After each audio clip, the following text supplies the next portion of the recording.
Hi, Andrea here.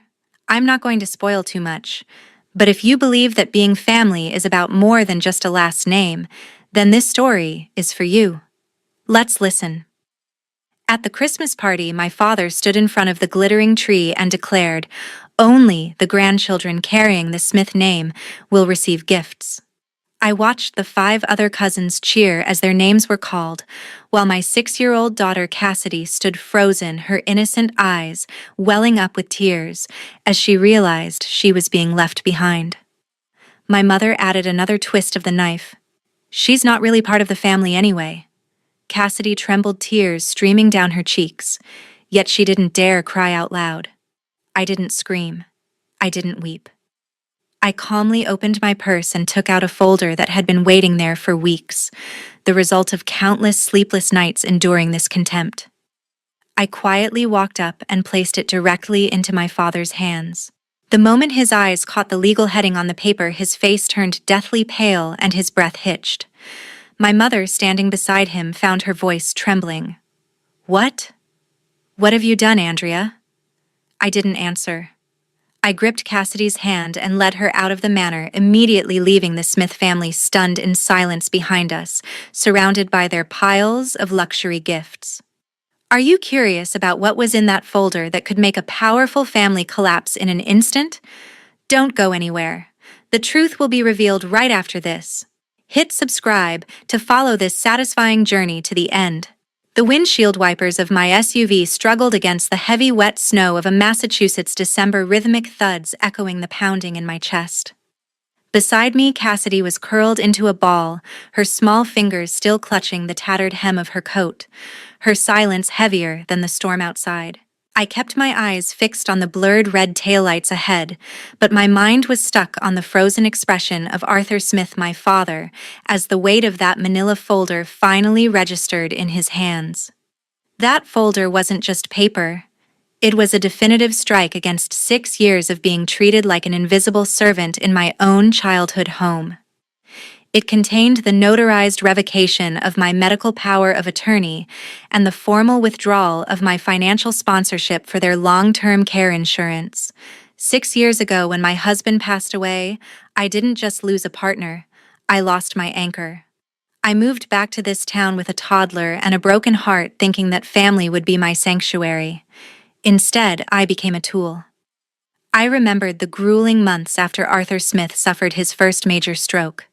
While my brother Trent was busy closing deals in New York, I was the one who moved a sleeping bag onto the uncomfortable hardwood floor of the living room. As a pediatric nurse, I knew the mechanics of recovery better than anyone, so I functioned as his private unpaid therapist for 4 months. I spent my nights monitoring his oxygen levels and my days guiding his shaky hands through repetitive, frustrating exercises. I celebrated his first unassisted step with more joy than I felt for my own accomplishments, never noticing that he never once looked at Cassidy with that same pride. The financial toll was just as steep as the physical one. The Smith Manor was a beautiful, drafty relic that cost a fortune to maintain. When the fixed income of my parents started to stretch thin, I didn't hesitate. Every month, without fail, I transferred $800 to cover the massive heating bills of that house.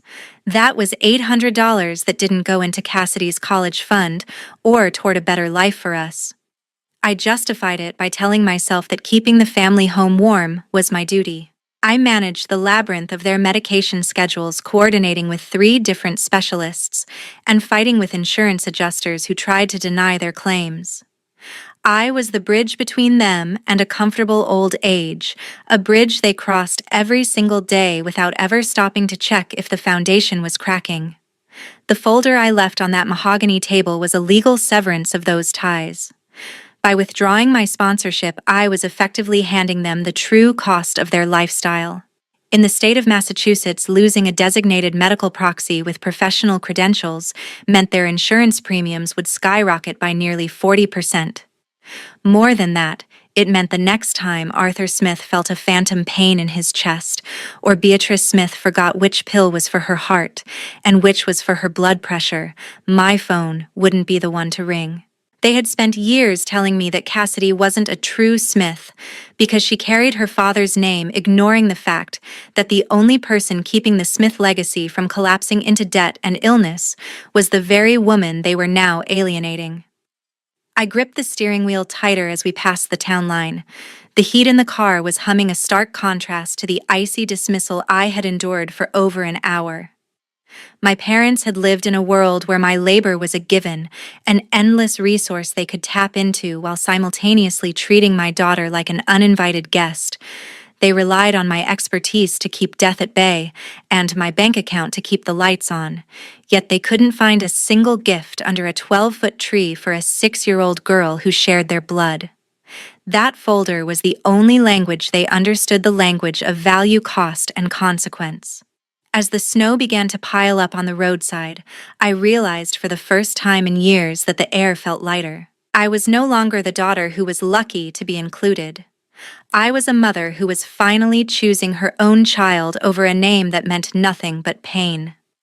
A street lamp's amber glow swept across Cassidy's face, for a fleeting second revealing a vacant stare directed at the frost creeping up the car window. She wasn't crying anymore. She had retreated into that quiet, watchful shell that always made my heart ache.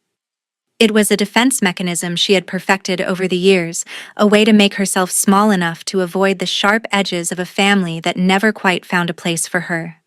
As the tires hummed against the slushy road, my mind drifted back to the dozens of tiny, jagged moments that had led us to this final fracture. These weren't loud explosions of anger, but quiet, surgical strikes against a little girl's self-worth, orchestrated by people who claimed to value tradition above all else. I vividly remembered last year's Thanksgiving, a day that was supposed to be about gratitude. Cassidy had spent an entire month learning how to knit from a neighbor, her small fingers struggling with the bulky blue yarn. She wanted to make something special for Arthur Smith, her grandfather. On the day of the dinner, she nervously approached him in his leather wingback chair, holding out a handmade scarf that was slightly uneven but warm. Arthur took it with a stiff, perfunctory nod, barely looking at her. Half an hour later, I walked into the kitchen and froze. He had set the scarf on the counter near the turkey platter. When a spill of grease splattered across the marble, he didn't reach for a paper towel. He picked up Cassidy's handiwork, used it to carelessly wipe the oily mess away, and then tossed the ruined blue fabric into the laundry room corner like a used rag. Cassidy had seen it from the doorway. She didn't say a word. She just turned around and went to sit on the porch in the freezing cold. That was the Smith way, treating anything that didn't fit their mold as disposable. My sister-in-law, Melinda Smith, was the primary architect of this exclusion. Melinda was a woman who lived and breathed for the social standing of the Smith name. To her, Cassidy was a biological glitch, a child who shared the bloodline but carried the wrong surname from a father who was no longer in the picture. I remembered the summer garden party when a professional photographer was hired to take the annual family portrait. Melinda had meticulously coordinated everyone's outfits in shades of cream and navy. When it was time for the grandkids photo, she physically reached out and steered Cassidy toward the edge of the patio. "Just a second, honey," she had said with a smile that never reached her eyes. "This specific shot is only for the grandchildren carrying the Smith name. We need it for the heritage page on the family website. Why don't you go grab a juice box while the real cousins finish up the real cousins?" The words had hung in the humid air like a poisonous fog. Melinda's motivations weren't just about pride, they were deeply rooted in greed. She viewed the Smith estate, the sprawling Massachusetts property, the trust funds, the investments, as a pie that was already sliced thin enough. In her mind, every ounce of affection or recognition Arthur and Beatrice showed Cassidy was a potential threat to her own children's inheritance. If Cassidy was accepted as a true Smith, she might one day be entitled to a seat at the table she was currently being forced to serve. Melinda made sure that never happened, constantly whispering in Beatrice's ear about legal clarity and preserving the core lineage. Every time we visited, I watched Cassidy try to earn her way into their hearts. She would bring her straight-A report cards, hoping for a good job from her grandfather, only to have him ignore her while praising Trent's sons for their mediocre soccer trophies. She would offer to help Beatrice in the garden only to be told she was underfoot, while the other kids were encouraged to play. The scars of those rejections were invisible, but I could see them in the way Cassidy started to hesitate before speaking, or how she stopped asking for hugs from people who only offered cold shoulders. Melinda and Arthur thought they were protecting a legacy, but they were actually dismantling a family. As I looked at my daughter now silhouetted against the winter dark, I realized that the blue scarf in the laundry corner was the perfect metaphor for our lives there. We were the tools they used to keep their world clean, only to be discarded the moment we became an inconvenience. The hum of the heater in my car seemed to fade away as the memory of that dining room flooded back more vivid and suffocating than ever. I could almost smell the heavy scent of roasted turkey and expensive pine candles, a fragrance that usually signaled warmth, but that night felt like the stench of a trap closing in. The mahogany table was laden with fine china and sparkling crystal, a stage set for a performance of family unity that was about to crumble. My brother Trent was laughing at some inside joke with his sons, while Melinda Smith leaned back, her eyes scanning the room with the practiced air of a queen checking her subjects for any signs of rebellion. Beatrice sat at the head of the table, her smile tight and brittle as she waited for Arthur to begin the annual distribution of the Smith legacy. "Before we clear the plates," my father said, his voice dropping into that authoritative baritone that usually commanded silence, "I want to take a moment to recognize the future of this family." He stood up, resting his weathered hands on the back of his chair, looking every bit the proud patriarch of an old Massachusetts dynasty. "Christmas has always been about tradition in this house. It's about passing on what we've built to those who will carry our name forward with honor." He paused, his gaze skipping right over Cassidy, who was sitting perfectly still, her small hands folded in her lap. "These gifts are for the grandchildren who bear the Smith name, a reward for representing our heritage." One by one, he called out Trent's children. Each boy received a heavy wrapped box, latest tablets, designer watches, items that cost more than my monthly mortgage. The room was filled with the sound of ripping paper and excited shouts. Cassidy sat in the middle of the chaos, her expression a painful mixture of hope and dawning realization. She reached into the pocket of her dress and pulled out a small handmade card she had spent 3 nights decorating with glitter and drawings of our little apartment. She leaned forward, her eyes searching Arthur's face, a silent plea for a single moment of recognition. "Grandpa," she whispered, her voice barely audible over the noise, "I made this for you." She began to slide the card across the table toward him.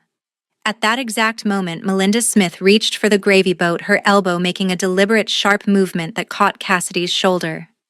It wasn't a violent shove, but it was calculated. The sudden jolt sent the handmade card spinning out of Cassidy's fingers. I watched in slow motion as the brightly colored paper landed squarely in a thick, oily puddle of cranberry sauce and gravy that had spilled near the center of the table. The glitter dulled instantly as the liquid soaked through the cheap cardstock, ruining the drawings Cassidy had labored over so lovingly. "Oh dear," Melinda said, her tone dripping with a fake sugary concern that made my skin crawl. "Clumsy hands, Cassidy. Perhaps you should be more careful near the fine linens." She didn't offer to help clean it. She just pulled her arm back, a smirk dancing in the corners of her eyes as she watched the ink bleed across the paper. Cassidy didn't reach for the card. She didn't even look at Melinda. She stared at the soggy, ruined mess on the table, and for the first time the light in her eyes simply went out. It wasn't the sadness of a child who didn't get a toy. It was the hollow, devastating gaze of someone who finally understood that no matter how hard she tried, she would always be an outsider in this room. She looked at me, and in that silent exchange, I saw the shattering of her childhood trust. She wasn't waiting for a gift anymore. She was waiting for me to be her mother. A cold, crystalline clarity settled over me. I realized that my years of physical therapy from my father, my thousands of dollars spent on their bills, and my endless patience had achieved nothing but the empowerment of their cruelty. I was subsidizing the very people who were systematically destroying my daughter's spirit. My kindness was the fuel for their fire. I reached into my bag and felt the smooth texture of the manila folder. I had carried it for weeks, a dormant weapon I hoped I would never have to use. But as Arthur began to sit back down satisfied with his display of lineage, I knew the time for silence was over. The woman who slept on their sofa to save my father's life died in that moment, replaced by a mother who would burn every bridge to keep her child safe from their coldness. I stood up the chair, scraping sharply against the hardwood, and placed the folder on the table right next to Cassidy's ruined card. The bitter Massachusetts January arrived with a vengeance, bringing a series of deep freezes that mirrored the sudden icy isolation of the Smith Manor. Without the daily rhythm of my presence, the grand house began to feel less like a sanctuary of tradition and more like an expensive failing machine.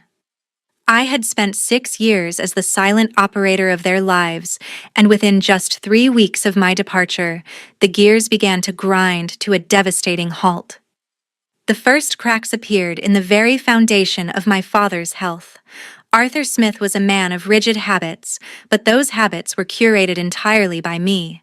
I was the only one who understood the delicate dance of his post-stroke medication, which pills needed to be taken with food to prevent stomach lining erosion, and which ones had to be staggered to avoid dangerous blood pressure drops.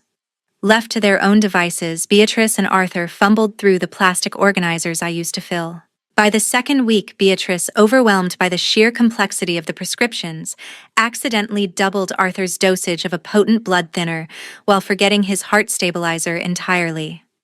The resulting side effects were catastrophic. Arthur was rushed to the emergency room in the middle of a Tuesday night, disoriented and suffering from severe internal distress.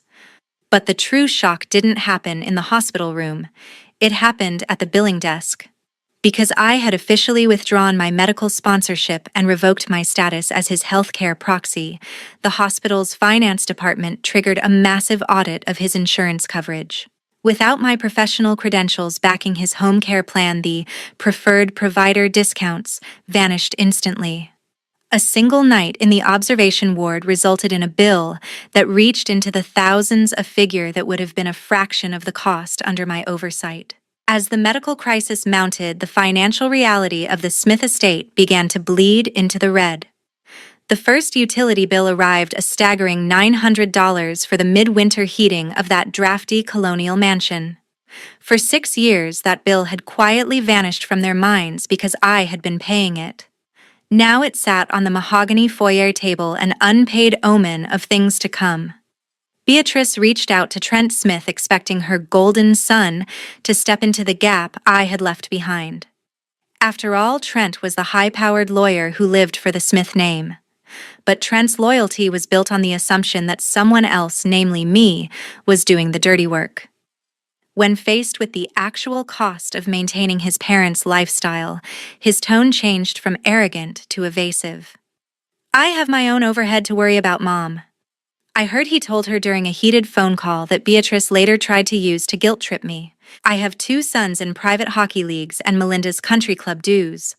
I can't just throw $800 or $900 a month into a furnace. Andrea was the one who wanted to play martyr. Let her handle it." But I wasn't handling it anymore. When Beatrice tried to call me weeping about Arthur's hospital stay and the disrespectful collection notices, I didn't engage. I simply told her to refer to the documents I had left on the table, the ones that clearly stated I was no longer responsible for their logistics or their debt. The fallout within the house became toxic. Melinda Smith, once the queen of the dinner table, was suddenly faced with the prospect of actually having to care for her in-laws. She had no intention of changing a bandage or monitoring a blood pressure cuff. The Smith heritage she loved to brag about didn't seem so glorious when it involved cleaning up after a sick old man. The family began to devour itself, with Melinda and Trent arguing over who should pay for a professional nurse, and Beatrice accusing them both of waiting for Arthur to die so they could liquidate the estate. The manor, once a symbol of pride, had become a battlefield where the only thing being preserved was greed. The silence from the Smith Manor didn't signify peace. It was the heavy, suffocating stillness that preceded a predatory strike. When the financial and medical walls finally began to close in on my parents, Beatrice Smith didn't respond with reflection or apology. Instead, she retreated into the only defense she had ever known: manipulation. By late February, the desperation to force me back into my role as their unpaid servant reached a fever pitch. Beatrice, knowing that my professional license as a nurse was my lifeline, decided to strike at the heart of my career. She enlisted the help of one of Trent's teenage sons, a boy who was a wizard with digital editing software and had been raised to view me as a traitor to the family name. One Tuesday afternoon, while I was preparing dinner for Cassidy in our quiet apartment, my phone erupted with notifications from my nursing supervisor and a few colleagues I still considered friends. Beatrice Smith had sent an email to the board of the clinic where I worked, attaching a series of grainy, disturbing images. The photos appeared to show me in Arthur's bedroom, my face twisted in anger, looming over him with a raised hand, while another shot depicted me stuffing several bottles of his expensive high-end heart medication into my personal bag. It was a calculated professional execution. She wasn't just trying to hurt my feelings. She was trying to ensure I would never be able to work in the state of Massachusetts again. The message was clear: if I didn't return to the manor to care for them on their terms, they would burn my life to the ground. What Beatrice didn't realize was that a nurse's instinct for protection extends far beyond the bedside. A year ago, after Arthur Smith's initial stroke and his first terrifying fall in the middle of the night, I had taken a practical precaution that I never bothered to mention to the rest of the family. I had installed a discreet motion-activated security camera in the corner of his bedroom, camouflaged near the bookshelf. At the time, my only goal was to monitor his stability and ensure he wasn't lying on the floor helpless while the rest of the house slept. I had the app on my phone, a cloud-based archive of every hour I had spent in that room. I sat at my kitchen table, my hands steady as I logged into the secure server. I didn't just find the original unedited footage of the moments Beatrice had tried to forge. I found something much more powerful.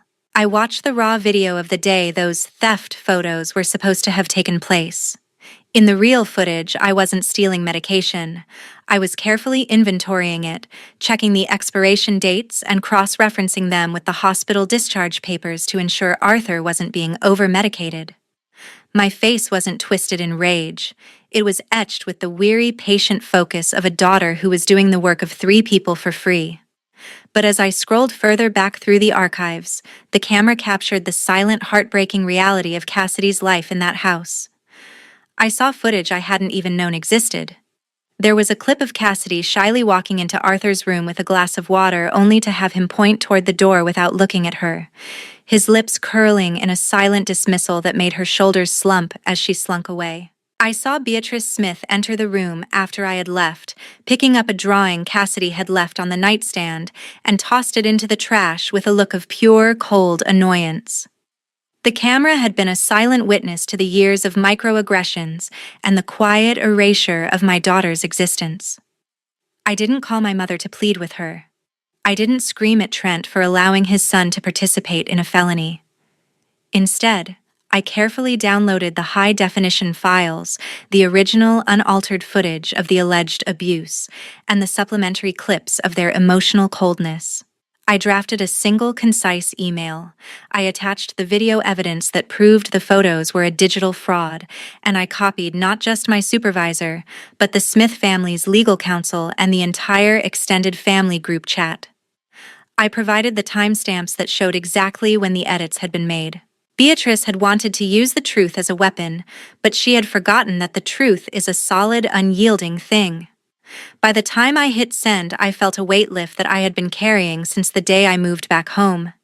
They had tried to destroy my future to save their comfort, and in doing so, they had given me the final evidence I needed to walk away and never look back.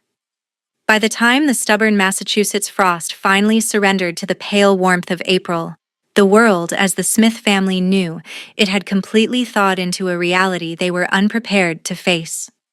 The slush on the roads had disappeared, replaced by the blooming crocuses that Cassidy and I watched from the balcony of our new apartment in a city 3 hours away. In this new place, the air didn't feel heavy with the weight of expectations or the coldness of exclusion. The silence here wasn't a weapon, it was a canvas. My career remained intact, thanks to the undeniable video evidence that had silenced my mother's desperate attempt at sabotage. The professional community had seen the truth, and the recoil from Beatrice's actions had left her socially isolated among the very circles she had spent a lifetime trying to impress. Back at the old colonial manor, the for sale sign was driven into the thawing mud of the front lawn. It was a sight that many in town found shocking, but to me, it was the inevitable conclusion of a house built on hollow pride.